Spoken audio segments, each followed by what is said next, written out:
Best decision, I reckon, to just go on campus, you know, waking up 5 minutes before your lecture. And it's great. That works. Oh, yeah. I'm actually Caitlyn? the complete opposite.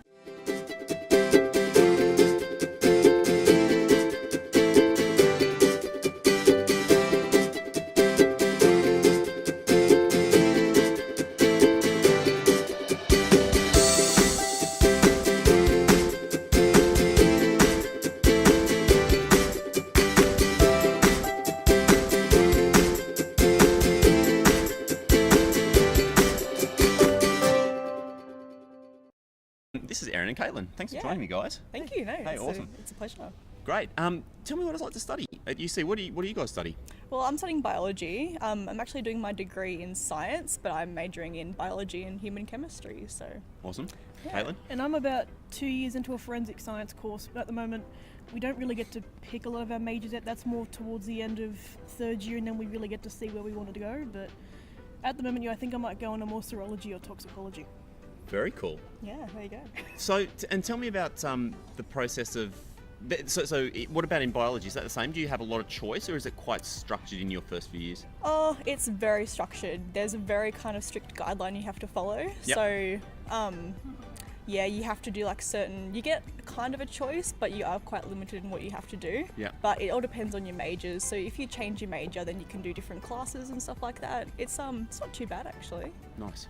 Yeah, and for mine, it's pretty much exactly structured. You just have to do the entire course. I think there's 2 units in your last year that are open electives, but besides that, you're pretty much doing everything.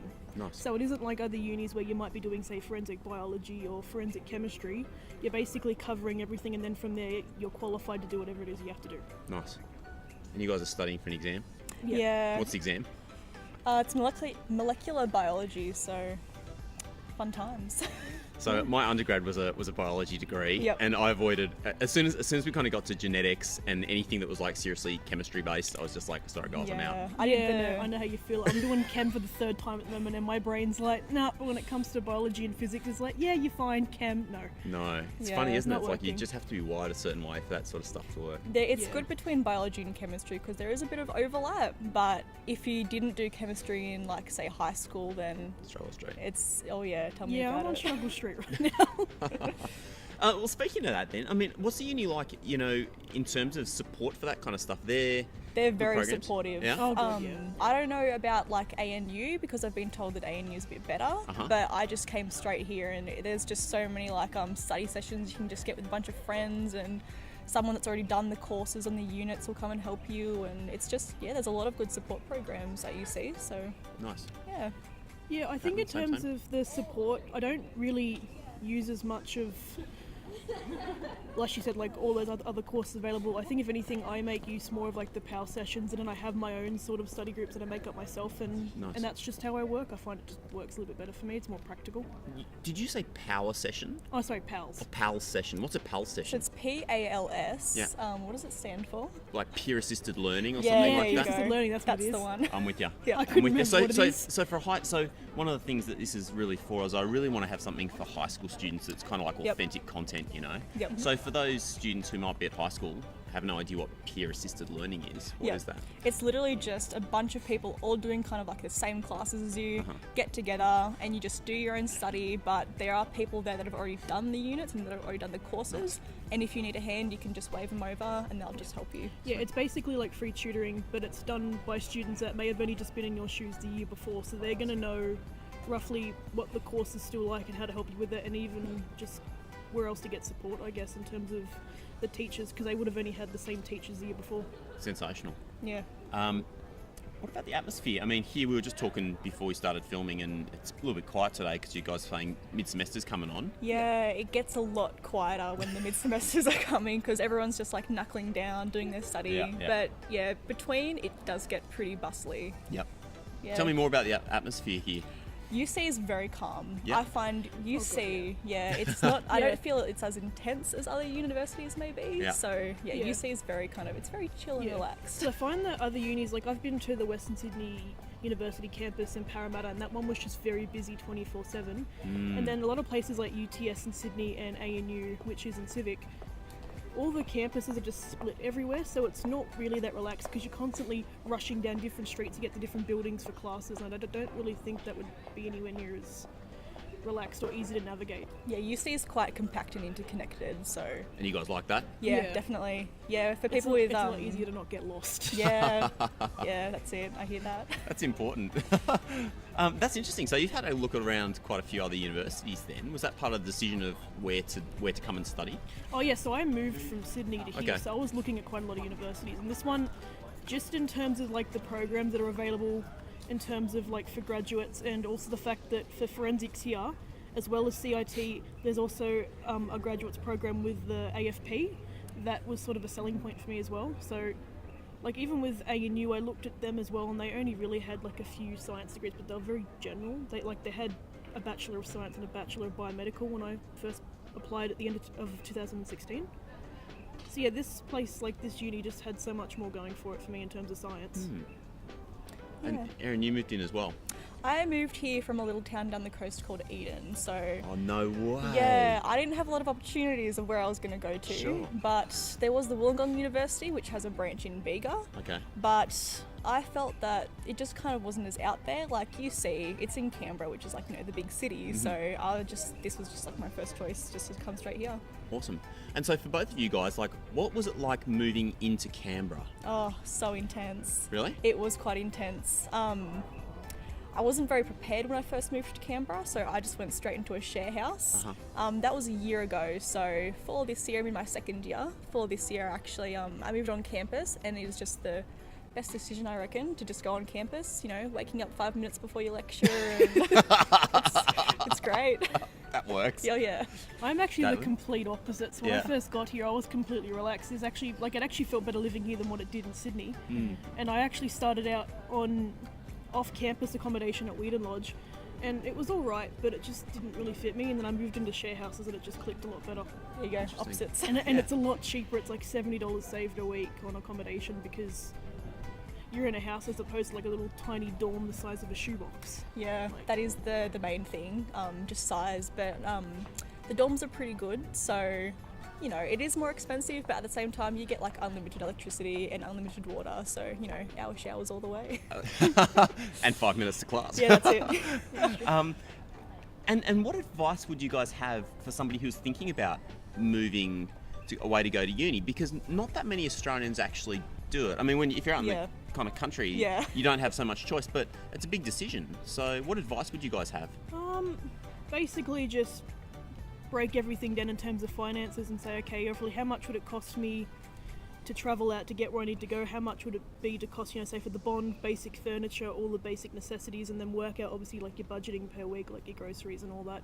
So you're not just completely lost, that you know roughly how much you're meant to have and how much you can save, things like that. Because when I first went down here, I probably didn't have the money, so my grandmother helped me out a lot with that before I moved. Nice. Yeah, you definitely need to have kind of just a good, plan like, with money, I think is the main thing, because I didn't really plan. When I moved down here, it was just my first year was crazy.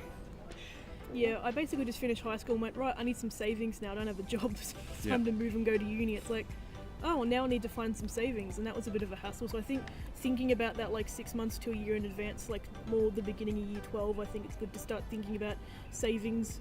Like even if you don't go to uni, even if you just want it for a gap year, or if you decide at the end of year 12, hey, I'm going to go on a gap year, or maybe make some money for a year before I decide to go study or really do anything. Like at least just think about it towards the beginning of year 12, and then by the end, whether you have money or not, you can just really have an idea where you're going, I guess.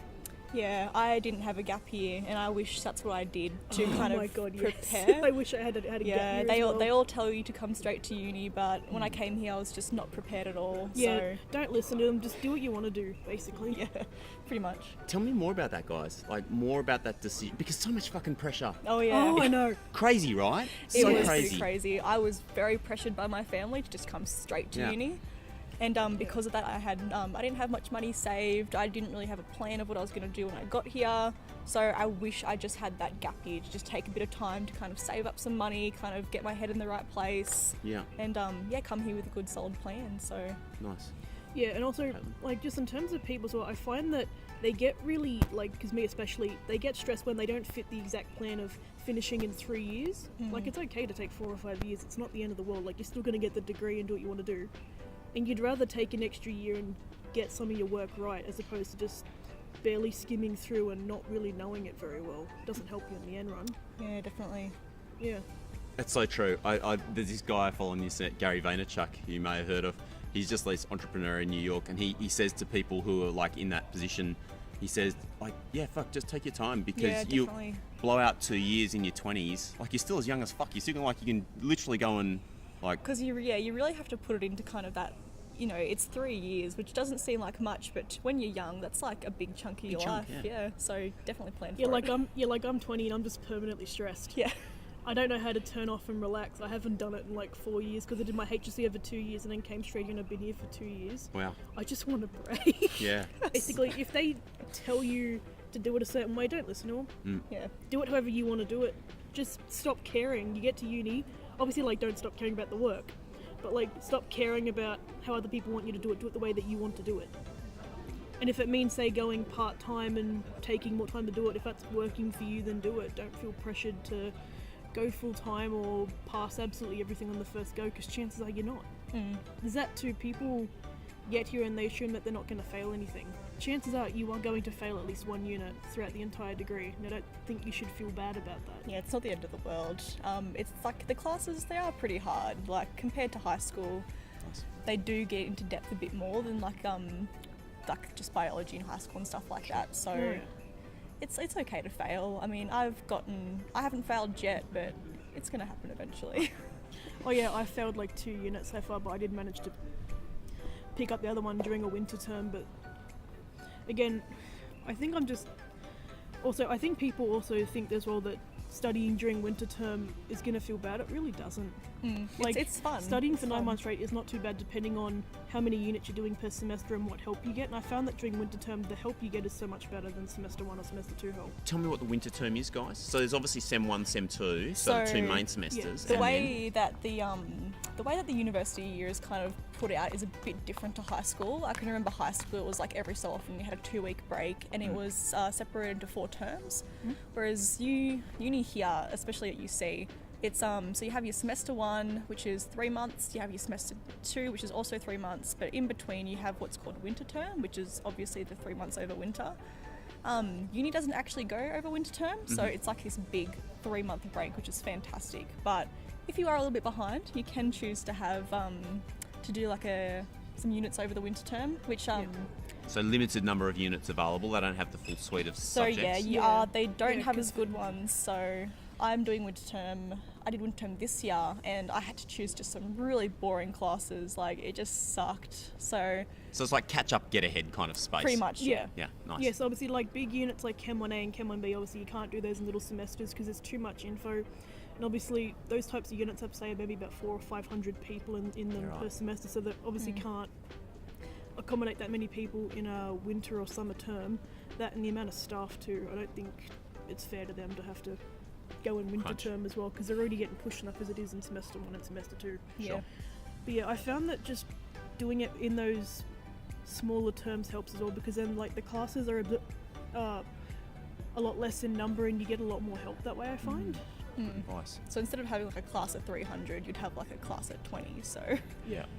So, and now outside of class, a little bit quiet right now, but I've been here before. There's been market stalls and that sort of stuff going on too. What about like clubs, societies, sport? Is that big here? It's not as big as other places, I feel, but in I think it's O Week at the start of the year, there's always little stalls around with like clubs that you can join and stuff like that.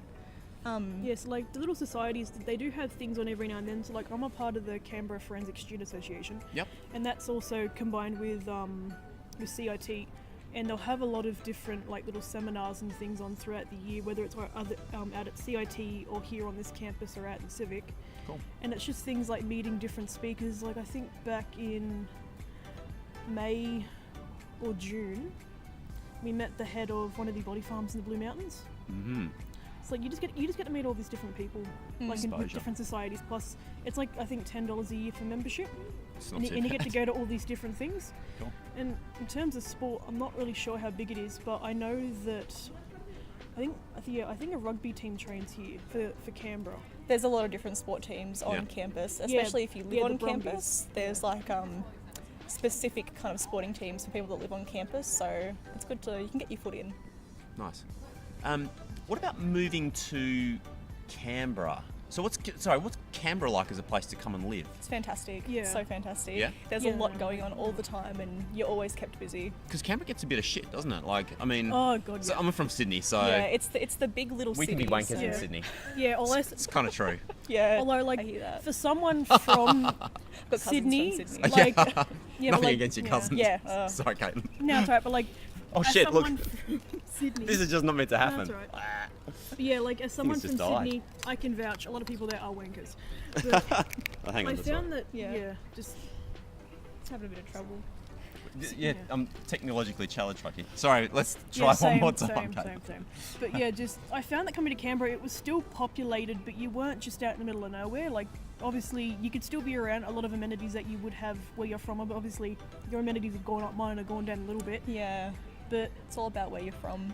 yeah, like for me, where I'm from, I come from a suburb where like it was like somewhat small, but it had like 12,000 people in it. Like everything was so densely populated where I'm from, and it feels better here. Yeah. Like you've got more room, there's a bit less people, but you still have all the things that you would get where I'm from as well. Nice. Yeah, whereas where I'm from, And more opportunities. Little too. Eden, God. the only kind of big name store is Coles, so there's not a lot to do in Eden. Yeah. But coming to here, it's like there's just so much stuff you can do, like so many different stores and like clubs and stuff like that to join. So it's a lot better. Awesome. Love it. Last question, unless something good comes up and Yep. we keep talking. If there is that so much pressure on people at the end of high school to make Yep. that kind of decision. You guys are now deep into your degrees here. Knowing what you now know, Yep.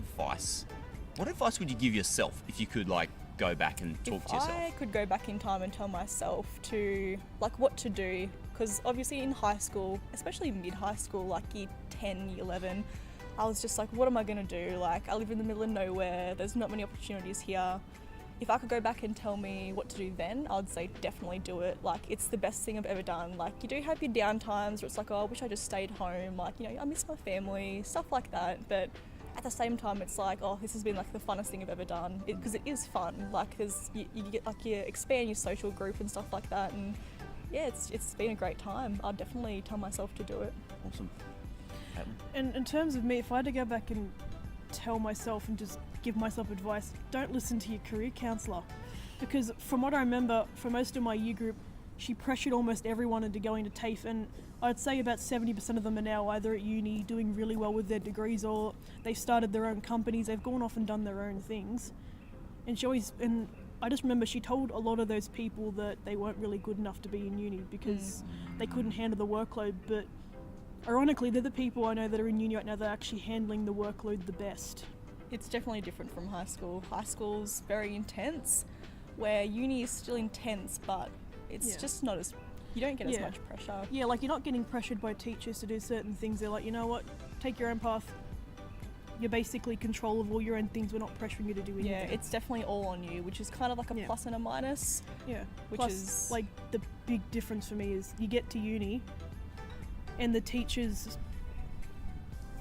they're more in touch in terms of how you feel and how you're going to the courses. They would rather that you change your study load so that you can do the work better as opposed to just rushing through it. Whereas in high school, it's like you have to do all this. We don't really care how you feel. Yeah, I don't know how That's I did it in high the major school. difference. Like Oh my 5 God. days a week from 9 to 3, and here it's just like I only come to uni 2 3 hours days a a week. day. Yeah, like I'm like, how did I do it in high school? Wow. So tell me, on that note, what do people do outside of uni classes then? I sleep. Sleep Sleep. and work. We go to Sleep work and and we work, sleep. yeah. Nice. Oh God. Is it hard finding work around Canberra? No, not at all. There's a Casual lot of work? Casual work. A lot of places are just just come in and we'll interview you, and depending on how you do, we'll hire you. So. Like especially events work too. There's always work in events as a food and beverage attendant, and the company I work for, Gemma, they're in pretty much every state in Australia, and they're always looking for students to work for them. Awesome. Yeah. And there's so many companies like that, just everywhere. Awesome. Yeah. Hey guys, so good to chat with you. No, it's okay. Thank you so much. Yeah, thank you. Anything else that you would like? This is my second second attempt at a last question. Yep. Anything else that you would say to students like that are weighing up their options? You know, because ANU down the road, you know, which is on paper the number one union in the country and is huge and all of that. What sets UC apart for you guys compared to those other places? I find definitely with students with say like anxiety and stuff like that, UC is the way to go. There's just so much pressure at ANU. You know, it's like, oh, you got to go to ANU. It's the biggest university in the country. Whereas UC, it's just like it's smaller, but everything's a lot calmer. It's got a calm atmosphere, definitely. I'd have to go with more practicality, I guess. Like I think over ANU, from what I've heard, especially from former students as well, a lot of their work is more theory-based, whereas you come here, obviously you're completing all the same theory that they're doing, but you're also putting all that theory into practice so that when you actually go out and graduate and go for a job, you already have more practical experience than they do, so you're more likely to get a job. So I think in terms of like graduates getting jobs within 3 to 6 months after graduating, I think UC actually has a higher job rate than what ANU does. So I've been told. It's good to be told. Yeah, yeah, it is. Awesome, guys. Something going. Thank you so much for chatting. That's and okay. No problem. good luck with your exam. Yeah, you'll need it. Thank you. Oh, I definitely need it. Time for my third coffee of the day. Yeah. Oh, now that's raised a very important question. Is the coffee good on campus? Definitely. Oh, yeah. You get Some so of the- many coffee options. There's like 5 coffee places, I think, just on this campus alone. Yep. That's every campus. Some of the best coffee I've ever had is Although just on this. The University of campus. Sydney, like $8 for a coffee. Stuff for you guys. That's just What do you pay for coffee here at Tom? like between $3 to $5, but that's like obviously depending on size. Like you might pay say $5 for a mocha within the refectory, but they're about this tall, like they're bloody Student-sized. massive Yeah, coffee. student sized. Yeah, they're definitely. student sized. You know? And the good thing is you can bring coffee to class as well. So. Nice. And sorry, so best coffee Mizuna or the grounds? I thought Coffee Grounds does a Coffee pretty Grounds? good I would one. say either Coffee Grounds or Nomad. Yeah. Oh, Nomad. Interesting. Yeah, because Nomad pretty much has the thing of if you can come up with a coffee combination, we'll make it for you. Wow. And they also have more refined sugar-free options, I find, as well. So that kind of weighs a little bit more in my direction as well. So. The most important advice you'll get before you come to university, you now know exactly where you need to go for your coffee. There you Also, go. don't buy food on